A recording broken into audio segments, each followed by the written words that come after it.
이 시간 마음과 뜻과 정성을 다하여 우리 하나님께 예배드리겠습니다.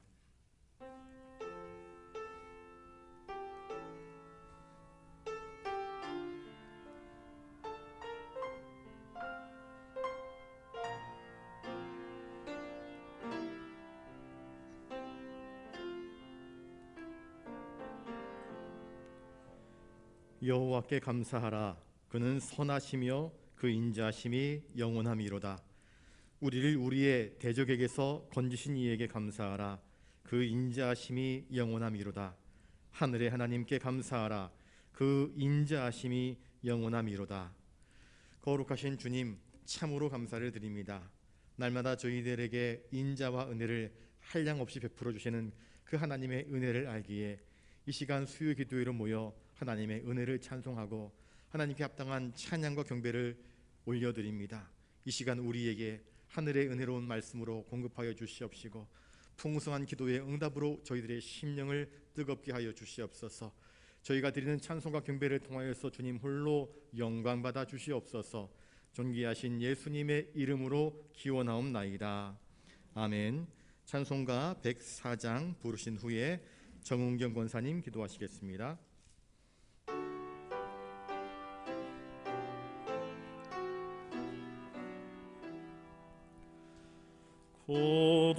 고도소서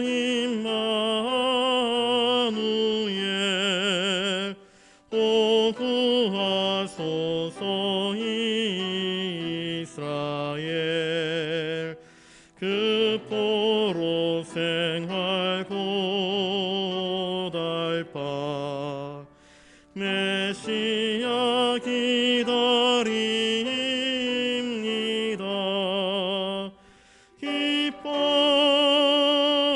기뻐하라 이스라엘 곧 오시리오 임마누엘 곧 오소서 지혜의 주 온 만물 질서 주시고 참 진리의 길 보이사 갈 길을 인도하소서. 기뻐하라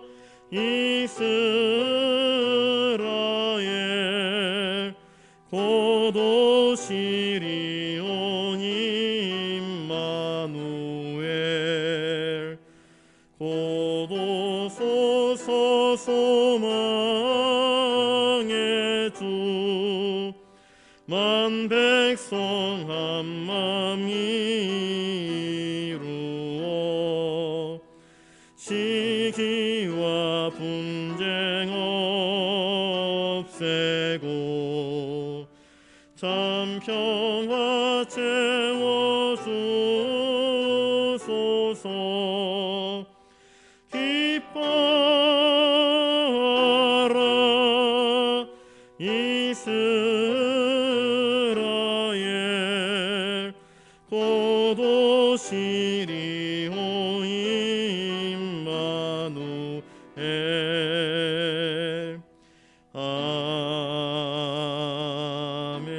아멘.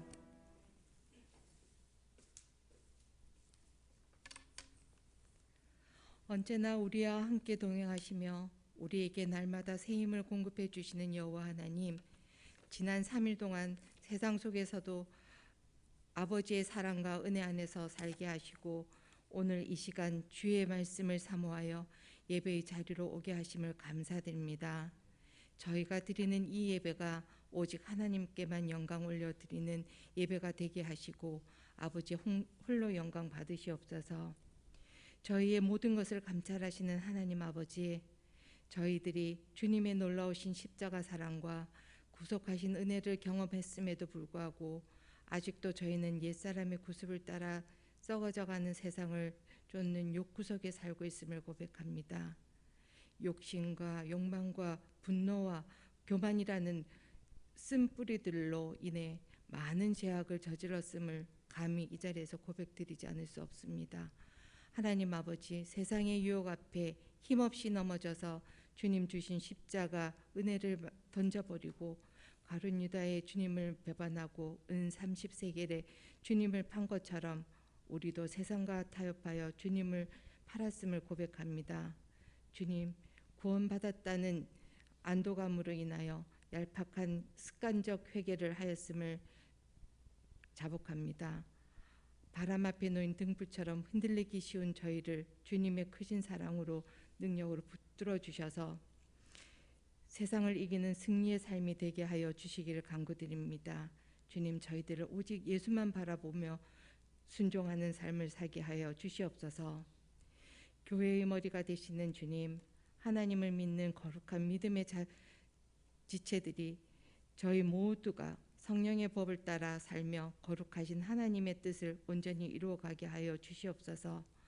아직도 예수 그리스도를 구주로 영접하지 못하고 참 생명을 얻지 못한 심령들에게 긍휼을 베풀어 주셔서 하나님의 자녀로 구원을 받고 영생을 누리게 하여 주시옵소서.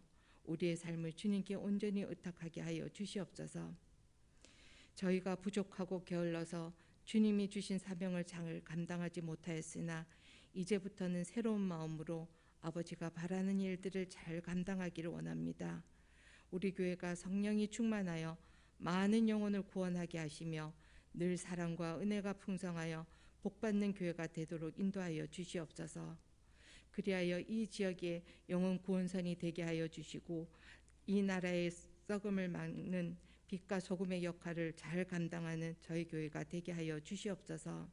지금 30일 특별 새벽 기도가 진행되고 있는 중입니다.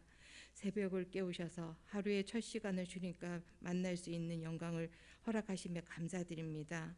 우리 모두가 기도하는 가운데 지치지 않게 하여 주시고 주님의 때에 응답하여 주실 때까지 포기하지 않게 하여 주시어서 저희들의 기도가 상달되어 응답받는 놀라우신 역사하심이 있기를 소망합니다. 모든 기도와 간구로 하되 무시로 성령 안에서 기도하고 이를 위하여 깨어 구하기를 항상 힘쓰며 여러 성도를 위하여 구하고 라는 에베소서의 말씀의 기절처럼 기도에 힘쓰는 저희가 되게 하여 주시옵소서.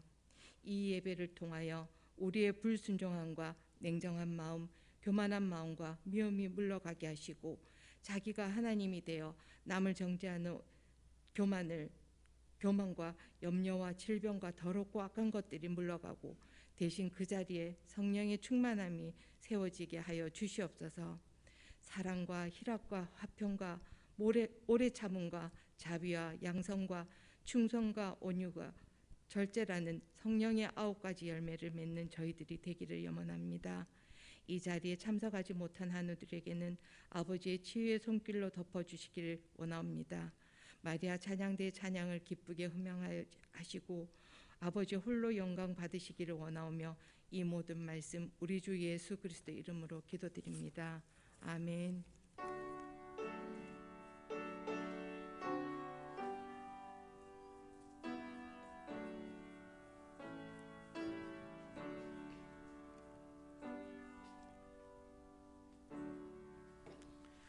이 시간 하나님께서 우리에게 주시는 말씀은 신약성경 요한복음 18장 12절부터 14절까지 말씀입니다.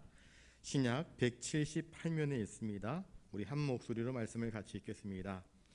이에 군대와 천부장과 유대인의 아랫사람들이 예수를 잡아 결박하여 먼저 안나스에게로 끌고 가니 안나스는 그 해의 대제사장인 가야바의 장인이라. 가야바는 유대인들에게 한 사람이 백성을 위하여 죽는 것이 유익하다고 권고하던 자더라. 아멘.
아멘. 귀한 찬양 감사드립니다. 기도하겠습니다. 거룩하신 주님, 이 시간 저희들에게 친히 임재하셔서 저희들의 귀를 열어주시옵소서. 주님의 음성 한마디 한마디가 귀를 통하여 우리의 심령 깊은 곳까지 새겨지고 들려지게 하여 주시옵소서. 그 말씀을 붙잡고 결단하며 주님과 동행하며 주님을 사랑하며 주님이 기뻐하시는 거룩한 길로 나아가는 그런 믿음의 길을 걸어갈 수 있도록 주님 우리를 붙드시고 인도하여 주시옵소서. 이어서 기도하는 시간 가운데 주님께서 함께하여 주셔서 우리의 부르짖는 간구 가운데에 응답하여 주시옵시고 우리의 마음 가운데 확신을 허락하여 주셔서 모든 염려, 걱정, 근심, 슬픔들이 확신으로 바뀌어지는 놀라운 은혜가 있게 하여 주시옵소서. 하나님 우리에게 말씀하여 주시옵소서. 저희들이 듣겠나이다. 존귀하신 예수님 이름으로 기도드리옵나이다. 아멘. 이 시간 우리 옆에 분들과 인사를 나누겠습니다. 주님의 은혜로 넘쳐나기를 바랍니다. 여러분들의 삶 가운데에 주님이 부어주시는 그 은혜가 가득가득 넘쳐나기를 주님의 이름으로 축복합니다. 주님은 우리에게 복 주시는 분이십니다. 은혜를 끼치시는 분이십니다. 그 은혜를 주시러 주님은 하늘 보좌를 버리시고 이 대림절 절기에 우리 가운데에 찾아오시는 주님 아니십니까? 자, 오늘 말씀을 통하여서 우리에게 주시는 은혜들을 발견할 수 있었으면 좋겠습니다. 먼저 12절을 같이 한번 읽겠습니다. 12절입니다. 시작. 이에 군대와 천부장과 유대인의 아랫사람들이 예수를 잡아 결박하여. 예수님은 제자들이 자신이 붙잡혀갈 때 제자들이 같이 붙잡혀가서 고난당하고 또 상처 입고 혹시나 죽을까 걱정하셨습니다. 그래서 나를 붙잡는 것으로 대신하여 이 사람들을 보내달라 요청하셨습니다. 주님은 끝까지 자기 사람들을 사랑하신 분이십니다. 아무도 내가 총대를 맬 테니까, 내가 모든 책임을 질 테니까 이 사람들은 살려주시오라고 말하지 않습니다. 야, 네가 앞에서 저 원수들이 오는 것을 막아서고 너는 이쪽을 막아서 나는 너희들은 퇴로를, 내가 피할 수 있는 길을 만들어 놓아. 내가 잡히면 끝장나니까 너희들이 좀 수고스럽겠지만 감옥에 가서 좀 고생하고 있으면 내가 힘을 써서 너희들 빼내줄게. 대부분의 사람들은 그렇습니다. 힘 있는 사람들, 권세 있는 사람들은요, 자기 피할 길은 다 마련해 놓고 자기 밑에 수하들을 시켜놓고는요, 네가 나 대신 좀 고통을 당해라, 그렇게 이야기를 합니다. 그런데 주님은 그렇게 하지 않으셨습니다. 세상과는 전혀 다른 방식으로 그에게 주어진 사명들을 감당하십니다. 요한은 제자들이 도망간 것에 대해서 언급을 하지 않지만 마태나 마가에 의하면 제자들이 예수님을 버리고 뿔뿔이 도망쳐버리고 말았습니다. 예수님은 예언하셨습니다. 요한복음 16장 32절에 보라, 너희가 다 각각 제 곳으로 흩어지고 나를 혼자 둘 때가 오나니 벌써 왔도다, 그렇게 말씀하셨습니다. 제자들은 그 말을 들었습니다. 주님이 하시는 말씀, 너희들이 다 나를 버릴 것이다, 나를 버리고 흩어질 것이다. 펄쩍펄쩍 뛰지 않습니까? 베드로가 주님 무슨 말씀하십니까? 그런 말씀하지 말라고. 다른 제자들도 아이고 주님, 우리 그런 사람들 아닙니다. 3년 동안 주님과 동거동락했는데 우리가 어찌 주님을 버릴 수 있겠습니까? 이구동성으로 우리는 주님을 버리지 않습니다 라고 말을 했을 것입니다. 그런데 정작 위기의 순간이 찾아오고 고난의 순간이 찾아오니까 제자들은 자신들이 내뱉었던 그 결심들 다 잊어버립니다. 물론 베드로가 칼을 빼어서 예수님이 붙잡혀갈 때 그것을 막아서려고 애를 썼지만 그것으로 문제가 해결되지는 않았지 않습니까? 예수님은 그들에게, 군대와 천부장과 유대인의 아랫사람들에게 잡혔습니다.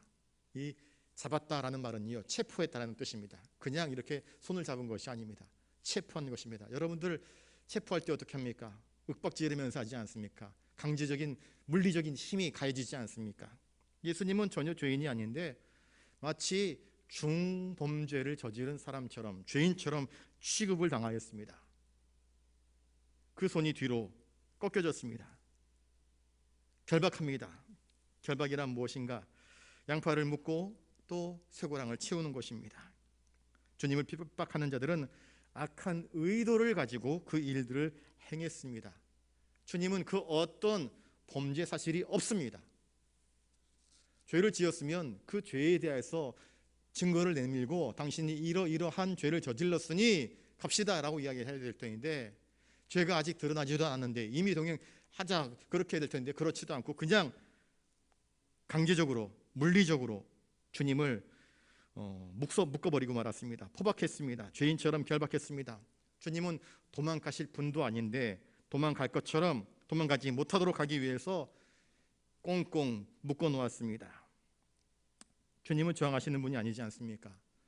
내가 잡혀갈 테니 순수히 잡혀갈 테니 나와 함께하는 제자들은 돌려보내달라라고 요청하지 않았습니까? 예수님을 체포한 무리들 한번 보실까요? 어떤 사람들이 예수님을 체포했습니까? 여기 보면 군대라 되어 있습니다.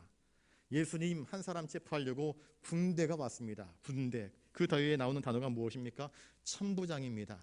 천부장이란 이스라엘에는 없는 것입니다. 천부장이란 여기 로마의 군대 속에서, 그러니까 이스라엘 점령군들 가운데에서 천부장을 의미할 것일 겁니다.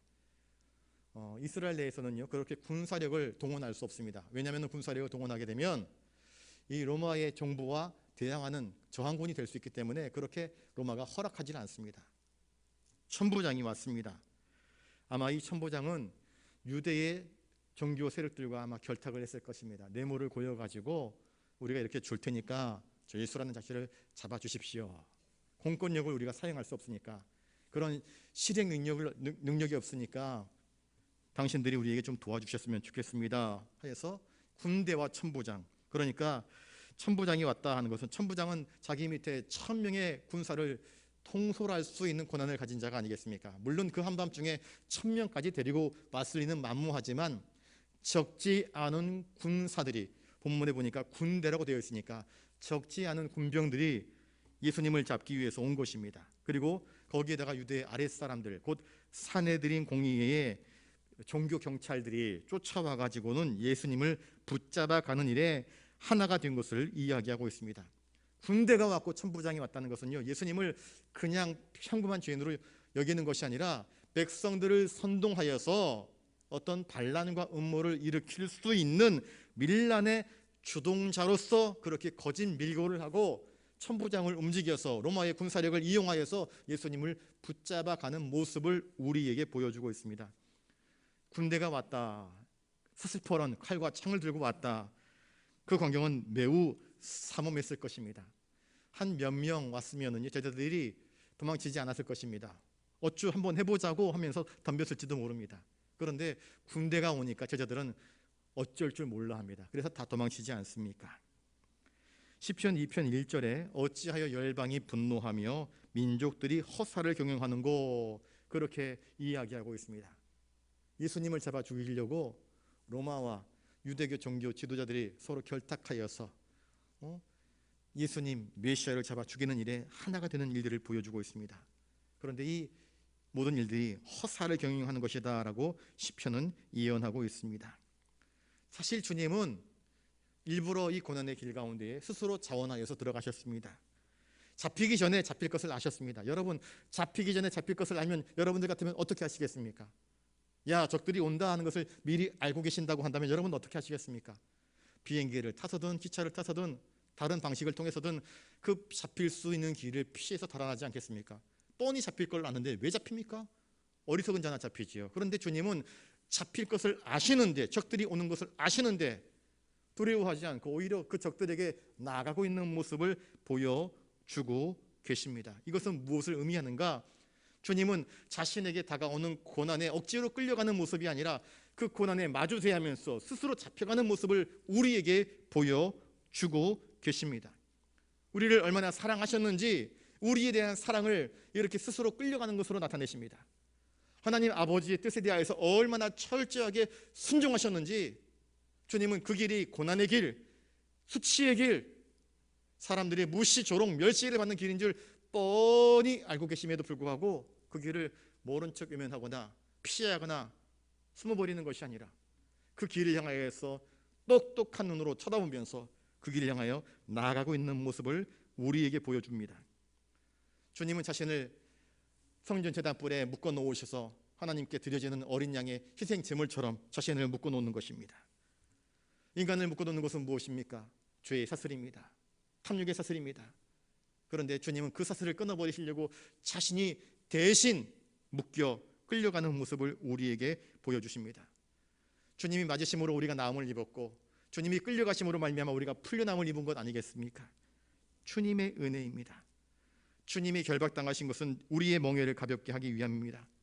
주님이 우리의 멍에를, 우리의 죄의 멍에를 대신 짊어주셔서, 그래서 우리로 하여금 죄의 멍에가 아니라 주님이 주시는 가벼운 멍에, 십자가의 멍에를 허락하여 주심으로 말미암아 우리로 거룩하게 하시고, 우리의 그 감당할 수 없는 죄의 고난, 곧 죄의 삭은 사망이라고 하는 그 고난을 경감시키기 위하여서 주님은 스스로 묶이는 이 일을 자원하여서 감당하고 계시는 것 아니겠습니까?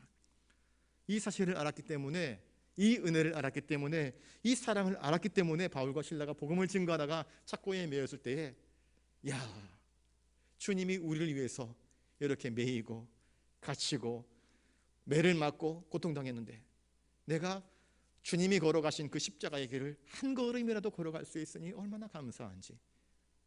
쇠사슬에 묶여있고 착고에 발목이 걸려있고 목이 걸려있는데 그 빌립보 감옥에서 하나님을 향해서 찬송합니다.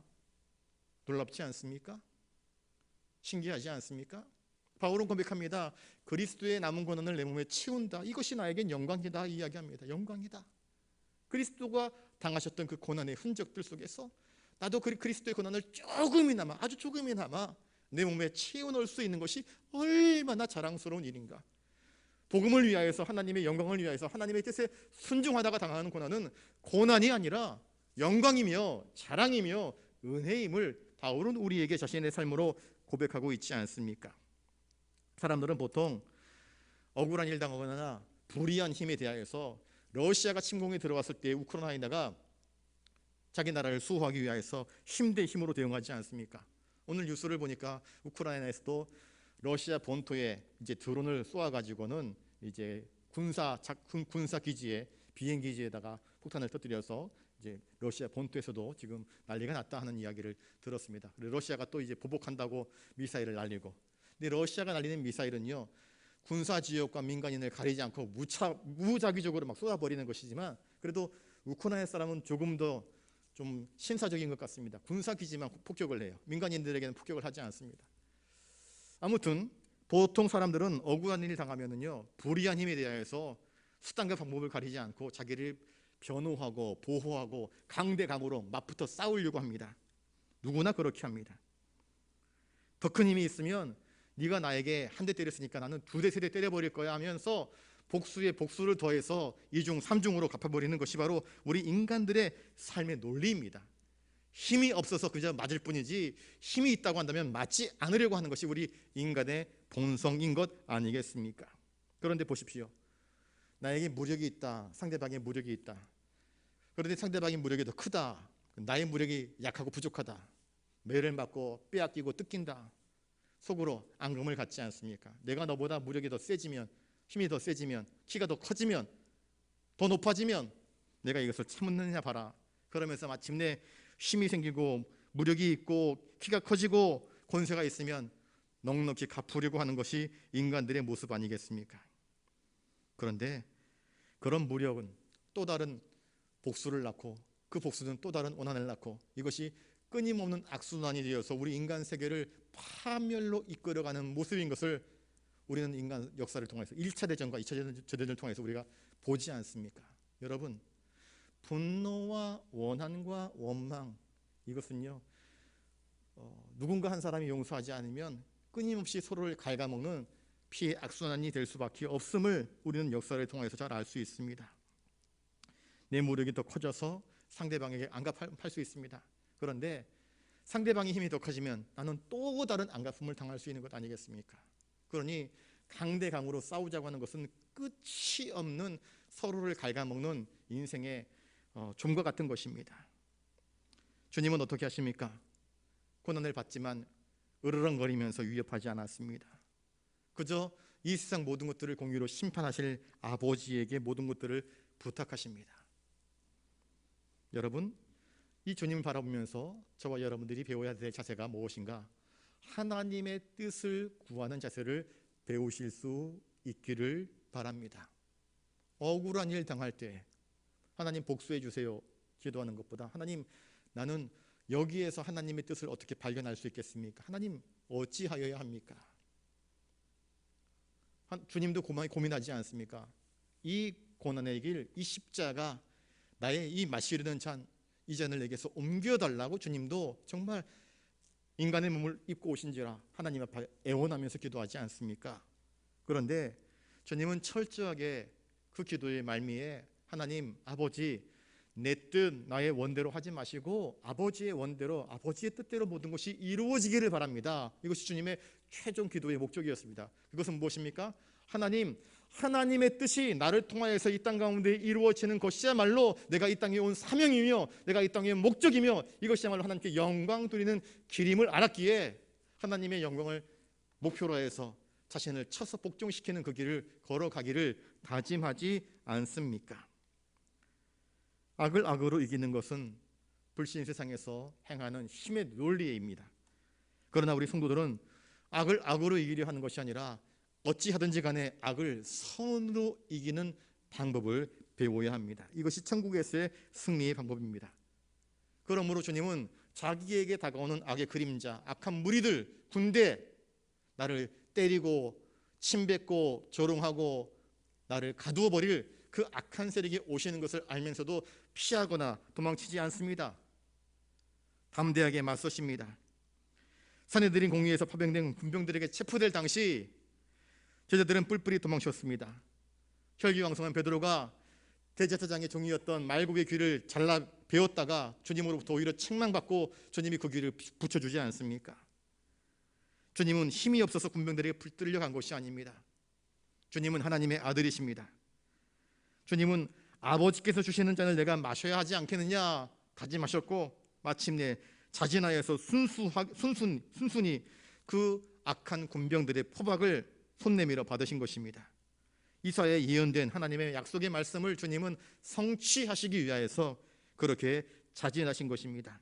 마치 도살장으로 끌려가는 어린 양처럼, 털 깎는 자 앞에서 잠잠한 양처럼 주님은 아버지께서 나에게 걸어가라 하신 그 길에 대하여서 묵묵히 순종하신 것입니다. 아브라함이 그 아들 이삭을 잡으려고 번제를 올릴 때 이삭이 반항하지 않았던 것처럼, 그러나 하나님은 그 아들 이삭을 살려주었는데 우리 주님은 아버지 하나님의 그 무시무시한 진노 앞에서 우리 인간들의 죄를 대신 뒤집어 쓰시고 그 고난이라고 하는 사명의 길을 마침내 순종함으로 걸어가신 것입니다. 하늘의 천군 천사들을 불러가지고 넉넉히 그들을 물리칠 수 있었지만 주님은 기꺼이 고난받는 그 자리를 택하셨습니다. 주님이 오신 목적이 무엇입니까? 대속입니다. 대속. 우리를 구원하시기 위하여서, 우리의 죄값을 치루시기 위하여서, 그래서 우리를 살리시려고 순환의 자리로 직접 내려오신 것 아니겠습니까? 괜히 하늘 보자 버리시고 이 땅 가운데 찾아오신 것이 아닙니다. 우리를 영원한 죄에서, 영원한 사망에서 해방시키기 위하여서 주님은 오신 것입니다. 우리가 결박당해야 하는데 주님이 나 대신 결박당하신 것입니다. 우리가 사슬에 묶여서 끌려갔어야 되는데 주님이 우리 대신 사슬에 묶여서 끌려가신 것입니다. 우리가 죄를 뒤집어 쓰고 십자가에 못 박혀 죽었어야 했는데 주님이 대신 우리의 죄를 뒤집어 쓰고 십자가에 못 박혀 죽은 것 아니겠습니까? 주님이 갇히심으로 우리가 죄에서 해방되었고 주님이 죽으심으로 말미암아 우리의 모든 죄의 문제가 저 십자가에서 완전히 해결되어서 우리가 참 자유를 얻을 수 있게 된 것 아니겠습니까? 주님의 대속의 죽음은 십자가에 이미 구약을 통하여서 이미 예언된 것입니다. 그는 죄가 없으시나 우리의 죄를 담당하시려고 죄인처럼 온갖 모진 고초를 다 감당하시고 그 길을 걸어가신 것입니다. 여러분, 주님은 우리에게 나를 따라오라 그렇게 말씀하십니다. 우리는 주님을 따라가는 주님의 제자들입니다. 이 땅 위에서 하나님의 뜻을 이루기 위해서 누군가는 반드시 십자가를 져야 합니다. 누군가는 원치 않는 무시도 당하고요, 누군가는 원치 않는 침뱉음도 당하고요, 누군가는 아무도 알아주지 않는 철저한 고독과 외로움을 경험할지도 모릅니다. 그런데 그 길을 주님은 우리에게 따라오라, 나와 함께 가자 말씀하십니다. 그 길을 걷는 사람들을 통해서 하나님의 구원의 역사가 이 땅 가운데 펼쳐지는 것 아니겠습니까? 13절을 같이 한번 읽어보겠습니다. 13절입니다. 시작. 먼저 안나스에게로 끌고 가니 안나스는 그 해에 대제사장인 가야바의 장인이라. 이 안나스는 AD 6에서 15년까지 대제사장으로 활동한 사람입니다. 그런데 그 후에는 그의 아들 엘리야살이 16년, 17년에 이 가야바가 18년부터 36년까지, 또 아들 요나단이 36년부터 37년까지, 또 다른 아들 데오빌로스가 37년부터 41년까지, 마티아스는 42년도에 이 가문의 사람들이 대제사장직을 이어서 수행을 하게 됩니다. 원래 대제사장은요, 구약에서 종신직입니다. 죽을 때까지 하는 것입니다. 그런데 이때 당시 이렇게 왜 대제사장들이 많이 세워졌느냐? 로마의 정권 아래에서 정권과 야합한 일들이 많이 벌어진 것입니다. 정치적인 어떤 세계에 의하여서 대제사장이 세워지기도 하고 폐위되기도 하는 일들이 벌어졌습니다.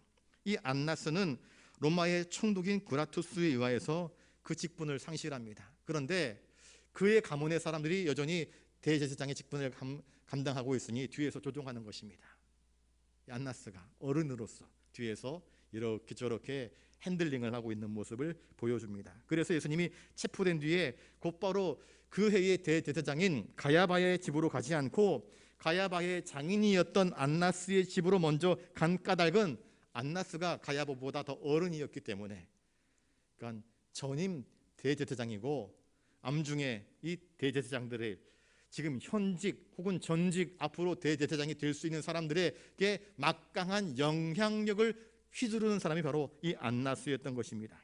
그래서 사내들인 공의의 실권을 꽉 쥐고 뒤에서 이렇게 저렇게 조종하는 세력이 바로 이 안나스였던 것입니다. 그래서 제일 먼저 안나스의 집으로 예수님이 잡혀서 가십니다. 안나스는 아무런 권한이 없는 사람입니다. 그런데 왜 안나스에게 끌려가서 예비 신문을 받게 되었는가? 아마 안나스는요, 예수님을 따르는 수많은 사람들의 그 관심, 인기도를 알았을 것입니다. 그래서 어찌하든지 간에 회유하여서 내 편이 되든지, 아니면 그게 안 된다고 한다면 어떻게 하든지 간에 이 사람에게서 죄를 발견하여서 이 사람을 마치 죽일 수도 있는 어떤 죄를 고소할 제목을 찾으려고 하는 의도를 가지고 자기 집으로 끌고 왔었을 것입니다. 원래 심판은 밤에 이루어지는 것이 아닙니다. 신문은 밤에 하는 것이 아닙니다. 백주 대낮에 행해야 되는 것입니다. 이스라엘 사람들은요, 성문 앞에서 모든 사람들이 공평하게 볼 수 있는 그곳에서 심판을 했습니다. 그런데 한밤중에 예수님을 끌고 가서 거기에서 예수님을 밤새 신문하는 모습을 보여주고 있습니다. 그러니까 불법입니다. 불의입니다. 옳지 못한 행위입니다. 대제사장은요, 이스라엘의 율법을 모르는 사람이 아닙니다. 율법에는 뭐라고 이야기하고 있습니까? 율법에는요, 하나님의 공의대로 백성들을 다스리고 심판할 것을 이야기하고 있습니다. 그런데 공의가 어디 있습니까? 지금 이 안나스에게서 공의를 찾아볼 수 있습니까? 안나스에게서는 공의가 없습니다. 왜 그런 줄 아십니까? 그는 더 이상 공의를 추구하는 사람이 아닙니다. 대제사장이라고 하는 종교의 타이틀을 가지고 있지만 그는 대제사장이라는 타이틀을 가지고 백성들에게서 피를 뽑아먹고 돈을 뽑아먹고 백성들의 인기를 뽑아먹는, 그래서 그 로마의 세력들과 결탁하는 것을 두려워하지 않는 이단보다 더 못한 그러한 종교가가 되어버린 것만 것입니다. 종교인이 아닙니다. 신앙인이 아닙니다. 종교인이죠. 종교인. 신앙인이 아닙니다. 그저 감투만 가지고 있지만 오히려 일반 신앙인들보다 더 악독하고 못된 그런 삶을 사는 모습을 우리에게 보여주고 있습니다. 예수님은 마치 적들에게 전리품처럼 이리저리 끌려다닙니다. 적들은 예수님을 마치 전리품처럼 끌고 다니면서 어깨에 힘을 주고 자랑을 합니다. 마치 예수님을 범죄자처럼 난폭하게 끌어갑니다. 이리 와! 저리 가! 우리 대신 주님이 이렇게 이리저리 끌려가셨습니다. 급하게 안나스의 집으로 끌려가셔서 거기서 불법적으로 기소를 당한 것입니다. 그들은 그때 당시에 모든 유대 통치의 중심 세력 암중에서 역할을 감당하고 있는 안나스를 기쁘게 하려고 여기 보십시오. 소문에 한간에 유명한 사람 예수라는 작자를 끌고 왔습니다 하면서 전리품처럼 보여주었습니다. 주님은 이 불의한 대제사장 안나스 앞에 묶인 채로 비참한 모습으로 끌려가셨습니다. 참 놀라운 것은요, 이 대제사장의 가문의 타락, 이것이 당시 유대 종교의 타락의 모습을 진면목을 우리에게 보여주고 있는 것입니다. 대제사장 안나스가 타락합니다. 가야바가 타락합니다. 그의 가문의 아들들도 타락합니다. 다 타락했습니다. 막강한 종교력을 가지고 있지만 주님 말씀하신 것처럼 너희들이 기도하는 내 아버지 집 하나님의 집을 강도의 굴혈로 소굴로 만들었구나 했던 그 주범들이 누구냐? 바로 이 대제사장의 가문의 사람들이었습니다. 이스라엘의 그 거룩한 신앙을 타락으로 물들이는데 가장 앞장서서 행했던 가문의 사람들, 바로 이 제사장 가문이었습니다. 여러분, 목사가 타락하면요, 그것만큼 무시무시한 저주가 없습니다. 장로가 타락하면 그것만큼 무시무시한 일이 없습니다. 교회의 항존 직분자들이 타락하면 그것만큼 교회가 무너지기에 딱 좋은 곳이 없습니다. 대제사장의 가문이 타락하니까 어떻습니까? 백성들은 정신 못 차립니다. 나라 전체가 엉망진창이 됩니다.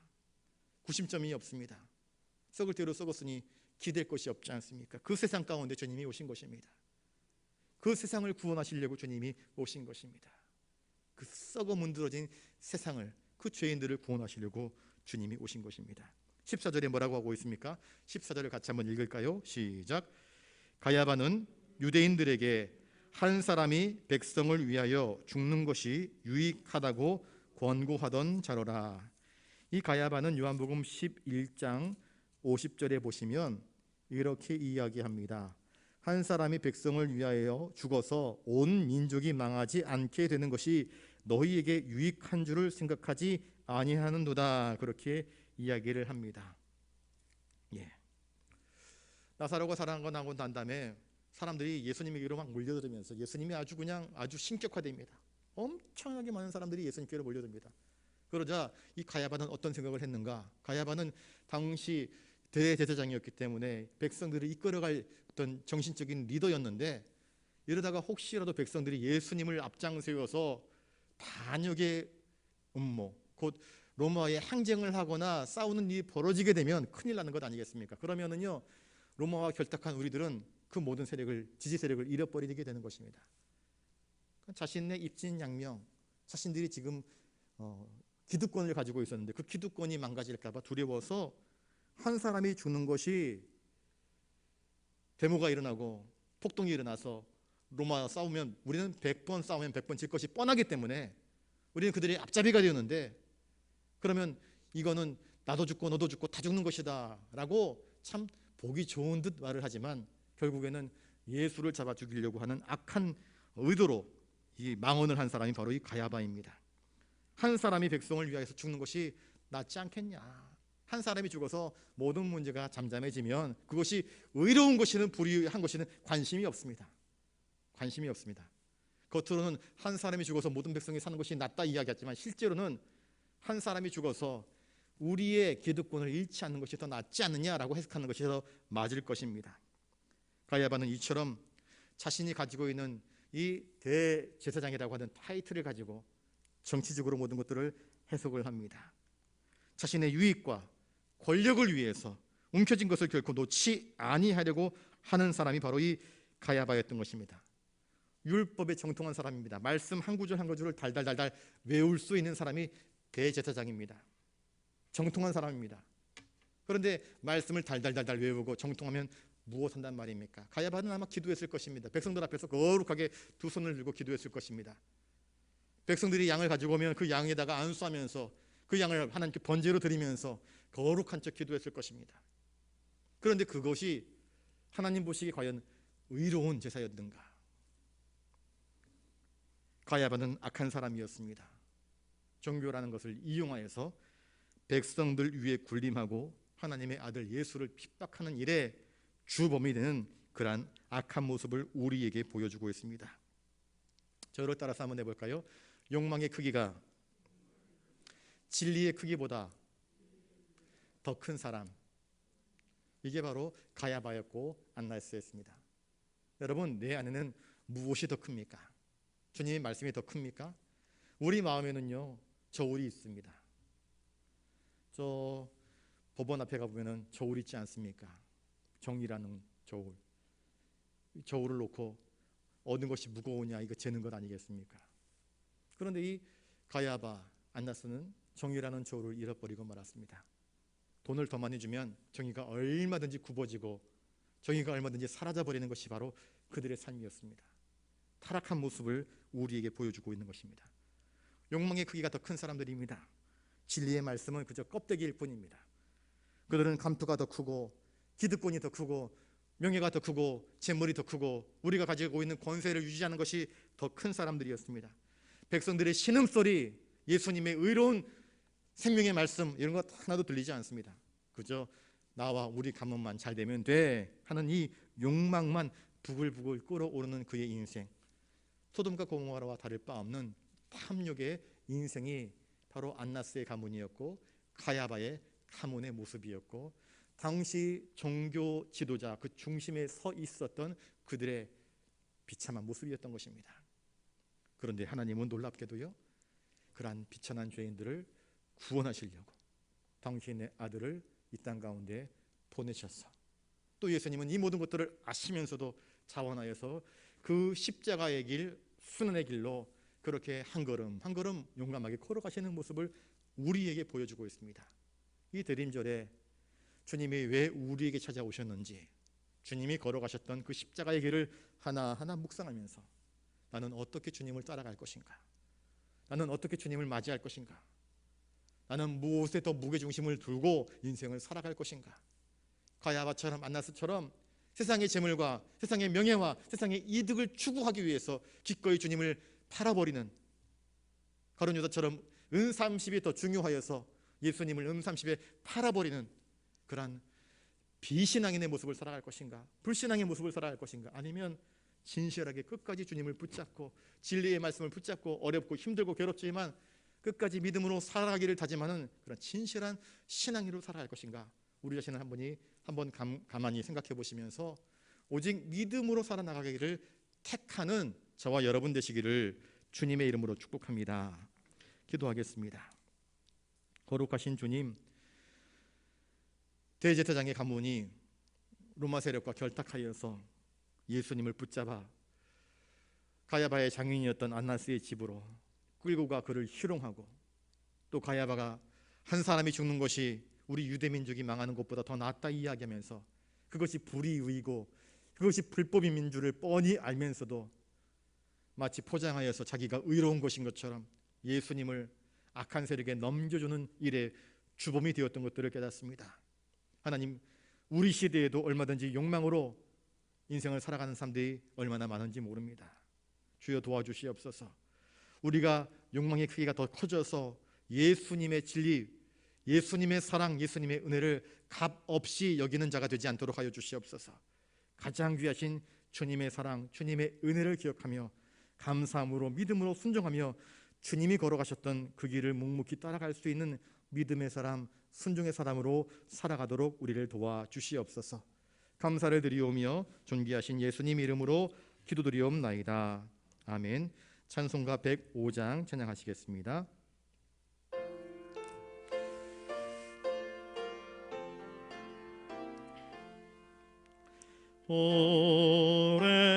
오랫동안 기다리던 주님 강림하셔서 죄에 매인 백성들을 자유 얻게 하시네. 주는 우리 소망이요 힘과 위로 되시니 오래 기다리던 백성 많은 복을 받겠네. 모든 백성 구하려고 임금으로 오시니 영원토록 우리들을 지키시네. 다스리시네. 죄로 상한 우리 마음 은혜로써 고치고 주의 빛난 보좌 앞에 이르도록 하소서.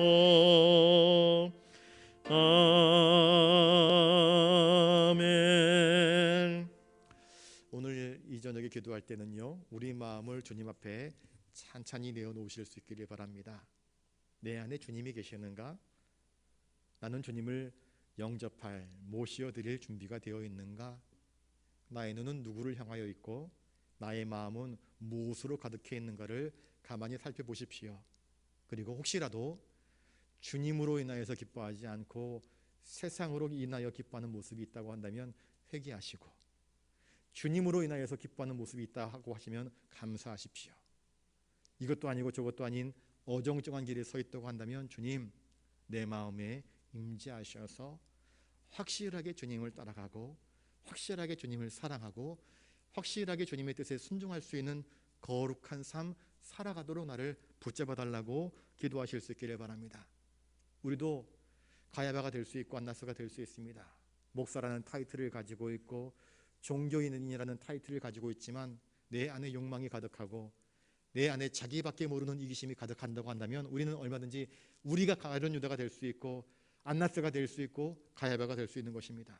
하나님, 내 안에 꿈틀거리는 욕망들 제거하여 주시옵소서. 주님을 향한 사랑, 주님이 다시 오심을 기다리는 거룩한 인내, 믿음을 가지고 주님께 오로지 소망의 불을 켜고 다시 오시는 주님을 맞이하기에 부족함이 없는 삶을 살게 해달라고 여러분들 간구함으로 기도할 수 있기를 바랍니다. 여러분들이 기도해 주셔서 아까 낮에 전화가 왔는데요, 김옥동 집사님이 그 전까지만 하더라도 목사님 힘들어요, 전화를 걸면 힘들어요, 죽어가는 목소리로 그렇게 말씀을 하셨었어요. 근데 오늘 전화가, 제가 하지도 않았는데 전화가 왔습니다. 목사님 이제는 제가 걷습니다 그러더라고요. 걷습니다. 그 전까지는 누가 붙잡아 주지 않으면 화장실을 갈 수 없었고 누가 붙잡아 주지 않으면 어디 갈 수가 없었는데, 병실을. 그런데 이제는 누가 붙잡아 주지 않아도 제가 화장실 갈 수 있어요. 걷는 운동을 하고 있어요. 그런데 아직까지도 단맛은 돌아오지 않고 있어요 그랬습니다. 그래서 제가 그렇게 이야기했습니다. 집사님 많이 걸으세요. 더 많이 걸으세요. 땀이 좀 나도록 걸으시고요, 힘들도록 걸으세요. 그러면 지치고 피곤하면은요 입맛이 돌아올 거예요. 더 열심히 걸으세요. 우리 기도할게요 그랬습니다. 김옥동 집사님이 그전에는 아이고 그런 식으로 말씀을 하셨는데 오늘은 그래도 힘이 나셔서 교인들이 기도해 주셔서 감사하다고 그렇게 꼭 전달을 해달라고 부탁을 했습니다. 그래서 여러분들에게 알려드립니다. 이제 걷게 되었으니까 입맛 돌아오고 밥맛 돌아와서 밥도 잘 드시고 회복되어서 건강한 모습으로 우리와 함께 예배드릴 수 있도록 여러분들 위해서 기도해 주시길 바라고요. 우리 연로하신 분들 가운데 육신이 연약한 분들 많습니다. 또 말하지 않지만 수술하신 분들, 수술하실 분들, 또 수술 이후에 또 회복되시는 분들 참 많습니다. 육신이 연약한 환자분들을 위해서 여러분들 기도해 주시고, 또 여러분들 가지고 나오신 기도 제목을 놓고 기도해 주시고, 또 이 나라를 위해서 여러분들이 기도해 주시기 바랍니다. 지금 정치 돌아가는 꼴들을 보면 참 어지럽지 않습니까? 화물연대가 벌써 2주차 멈춰서 가지고 이제 돌아오는 사람들이 많아지고 있다고 하는데 이게 빨리 해결되지 않으면 문제가 아니겠습니까? 그래서 이 문제들이 해결될 수 있도록 여러분들 이 시대의 아픔들을 가슴에 품고 우리 주님의 은혜를 구하면서 이 시간 한번 같이 기도하는 시간 갖도록 하겠습니다. 기도하겠습니다. 거룩하신 아버지 하나님, 너무나 감사를 드립니다. 오늘도 이렇게 수요 기도회에 모여서 말씀을 듣고 또 우리 주님이 걸어가신 길들을 하나하나 묵상해 보면서 나는 어떤 길에 서 있는지, 어떤 길을 걸어가야 할지, 나는 정말 주님을 기뻐하는지, 또한 주님이 나를 정말 기뻐하실 만한 인생을 살아가고 있는지 돌아보게 하여 주시오니 감사를 드립니다. 주님, 우리 안에도 욕망이 꿈틀거립니다. 우리도 잘나고 싶고, 우리도 칭찬받고 싶고, 인정받고 싶고, 성공하고 싶고, 세상에서 정말 멋들어지게 살아보고 싶은 욕망들이 있습니다.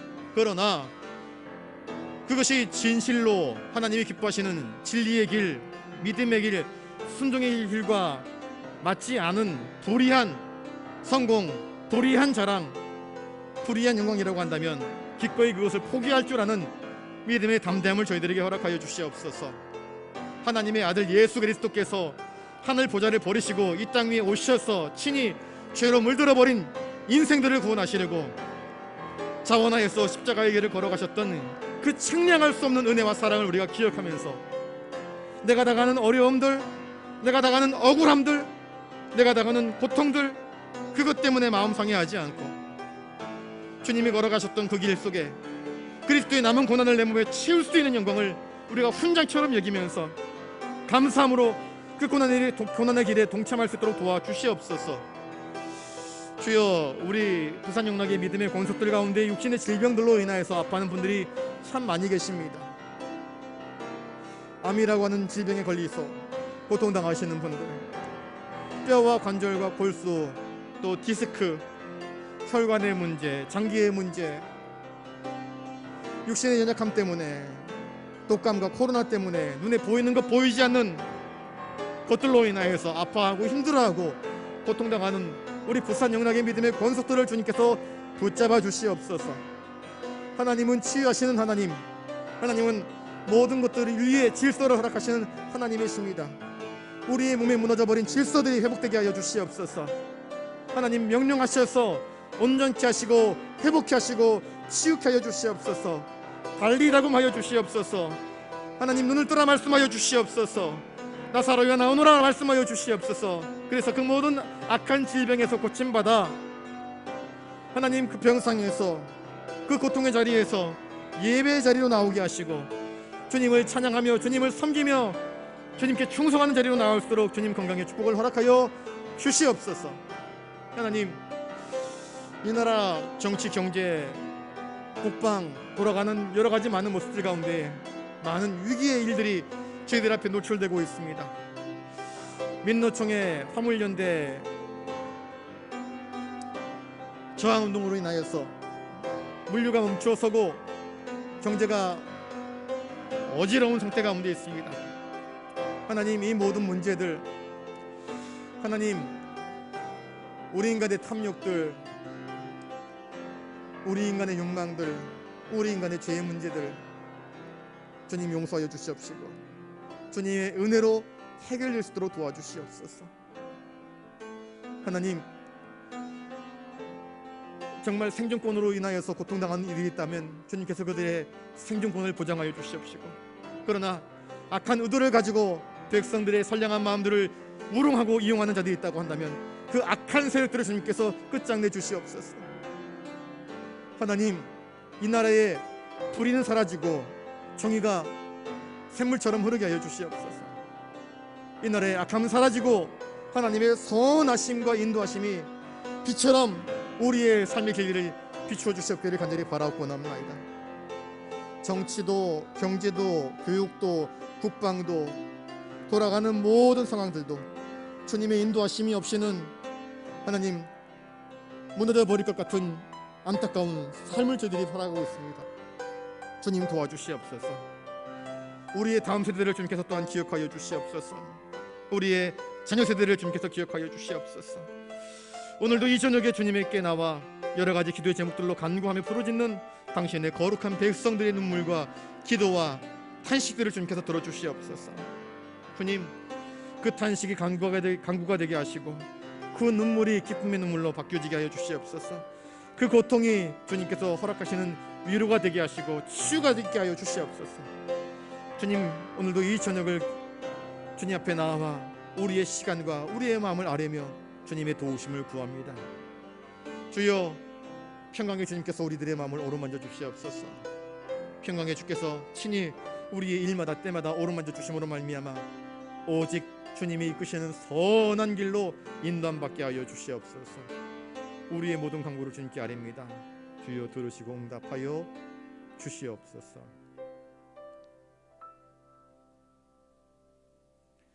거룩하신 주님, 대림절 절기를 보내면서 하늘 보좌를 버리시고 이 땅에 오신 주님이 걸어가셨던 그 고난의 길들, 말구유에서부터 저 광야에서의 40일 동안의 기도와 금식, 그리고 사탄의 시험과 유혹, 공생의 모든 사건들 속에 주님이 보여주셨던 사랑과 섬김과 수고, 헌신, 그리고 저 십자가의 길로 이어지는 주님의 피 묻은 발자국들을 우리가 바라보게 하여 주시옵소서. 그리하여서 우리를 위해서 오신 주님, 우리를 살리시려고 우리를 구원하시려고 오신 그 주님을 또렷이 바라보는 가운데에 다시 오실 주님을 맞이하기에 부끄럽지 아니한 정결한 그리스도의 신부로서 우리를 단장하게 하여 주시옵소서.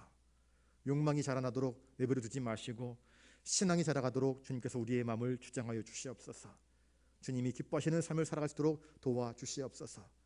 어렵다고 주님의 일을 포기하는 것이 아니라, 사람들이 알아주지 않는다고 하여서 충성을 포기하는 것이 아니라, 주님이 부르시는 그날까지 끝까지 충성하며 진실한 믿음의 길을 걸어갈 수 있는 믿음의 담대함, 용기를 저희들에게 허락하여 주시옵소서. 나라의 정치, 경제, 교육, 문화, 국방 모든 분야를 주님께 맡깁니다.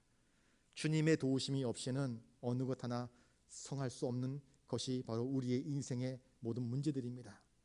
화물연대의 문제도 주님께서 은혜롭게 해결되게 하여 주시옵소서. 남북의 통일 문제도 주님께서 은혜롭게 해결되게 하여 주시옵소서. 이 저녁에 각자 가지고 나온 여러 가지 간구하는 기도의 제목들이 있습니다. 남들에게 알리지 못하지만 가슴 깊이 묻어두었던 나의 인생의 안타까운 문제들을 주님 앞에 털어놓았습니다. 주님 들으시고 응답하시사 좋은 길로, 형통한 길로 인도하여 주시옵소서. 아파하는 환자분들 한 사람 한 사람 어루만져 주셔서 질서의 하나님이시오니, 창조의 하나님이시오니, 치유하시는 하나님이시오니 치료하는 광선을 발하여 주셔서 그들의 모든 아픈 상처가 깨끗하게 회복되고 온전케 되는 은혜를 허락하여 주시옵소서. 아뢰지 못한 기도의 제목들까지도 주님께서 우리의 형편을 아시오니 가장 좋은 길로, 형통한 길로 인도하여 주시옵소서. 주만 바라고 주님만 의지합니다. 주여, 우리의 간구 가운데 친히 응답하여 주시어서 평강으로 가득하게 하여 주시옵소서. 감사를 드리오며 존귀하신 예수님 이름으로 기도드리옵나이다. 아멘. 이제는 우리 구주 예수 그리스도의 은혜와 하늘아버지의 놀라우신 사랑하심과 성령님의 감동 감화 역사 교통하심이 주님을 바라보며 주님의 은혜 안에 머물며 주님을 사랑하며 주님을 끝까지 따르기를 원하는 사랑하는 부산 영락교회 모든 믿음의 권속들과 예배하는 모든 성도들 머리 위에 이제로부터 영원토록 함께 하옵시기를 간절히 축원하옵나이다. 아멘.